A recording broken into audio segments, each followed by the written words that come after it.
আজি আমাৰ সদৌ অসম কোচ ৰাজবংশী ছাত্ৰ সন্থাৰ লগত আলোচনা কৰিলোঁ। তেখেতসকলে 100 ঘণ্টীয়া অনশন আৰম্ভ কৰিছিলে কোচ ৰাজবংশী জনজাতিকৰণৰ ক্ষেত্ৰত।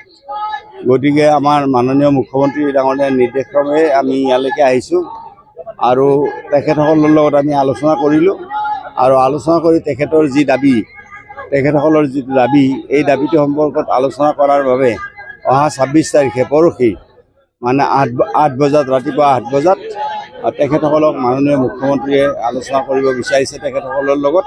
সেই কথাটো তেখেতসকলক আমি জনালোঁ আৰু তেখেতসকলে আলোচনাত অংশগ্ৰহণ কৰিব অহা 26 তাৰিখে 8 বজাত ৰাতিপুৱা। আৰু সেই আলোচনাত নিশ্চয় আমি ভাবোঁ এটা ফলপ্ৰসূ ৰিজাল্ট এটা ওলাব। গতিকে সেইকাৰণে আমি ভাবোঁ যে ভাৰত চৰকাৰৰ লগত মাননীয় মুখ্যমন্ত্ৰীয়ে নিশ্চয় বিষয়টি জৰুৰীভাৱে টেক আপ কৰিব তেখেতৰ যিটো ইচ্ছা আৰু তেখেতৰ সদিচ্ছা আছে এই বিষয়টোত। গতিকে তেখেতসকলক এই কথাখিনি আমি কনভে কৰিছোঁ আজি আৰু সেইমতে তেখেতসকলে 8 তাৰিখে আলোচনা কৰিব, মানে 8 বজাত আলোচনা কৰিব পৰহি 26 তাৰিখে।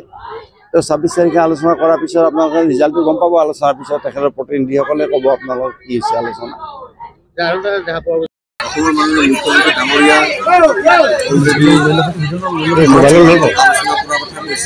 আমি কৈছিলোঁ আজি আমি আলোচনাৰ নামত আলোচনা কৰিব বিচৰা নাই মুখ্যমন্ত্ৰী ডাঙৰীয়াৰ লগত। শেষত মন্ত্ৰীজনে আমাক এটা কথা ক'লে, 12 ছেপ্টেম্বৰ তাৰিখে আমাৰ যিটো আলোচনা হৈছিল সেই আলোচনাটো লৈ অসমৰ মাননীয় মুখ্যমন্ত্ৰী ডাঙৰীয়াই ভাৰত চৰকাৰৰ লগত আলোচনা কৰিছে আৰু ভাৰত চৰকাৰৰ লগত আলোচনা কৰি কিবা এটা সুফল আছে বুলি আমাক জনালে। এতিয়া কথা হ'ল কি, সেই মৰ্মে আমাক এই কথাখিনি দিয়াৰ কাৰণত আমি এতিয়া 26 তাৰিখে পুৱা 8 বজাত আমাৰ অসমৰ মাননীয় মুখ্যমন্ত্ৰী ডাঙৰীয়াই আমাৰ লগত আলোচনা কৰিব, আমাক আনুষ্ঠানিকভাৱে চিঠি প্ৰেৰণ কৰিব। যদি এইটো কেৱল আলোচনাৰ নামৰ আলোচনা হিচাপত আমি বহিব বিচৰা নাই। এতিয়া অসমৰ মাননীয় মুখ্যমন্ত্ৰী ডাঙৰীয়াই যিহেতু কেন্দ্ৰীয় চৰকাৰৰ লগত আলোচনা কৰি কিবা এটা সূত্ৰ উলিওৱা কথা আমাক জনালে, এই কাৰণত আমি আলোচনাত অংশগ্ৰহণ কৰিম। কিন্তু আলোচনাত আমি আপোনাক কৈছোঁ কি আজি যি আমাৰ অনশন কাৰ্যসূচী এতিয়াও আমাৰ 24 ঘণ্টা সময় আছিলে, কিন্তু এই 24 ঘণ্টা সময় থকাৰ মাজতে যিহেতু আমাক অনুৰোধ কৰাৰ কাৰণত আমি আমাৰ এই অনশন কাৰ্যসূচীটো সাময়িকভাৱে আমি স্থগিত ৰাখিলোঁ।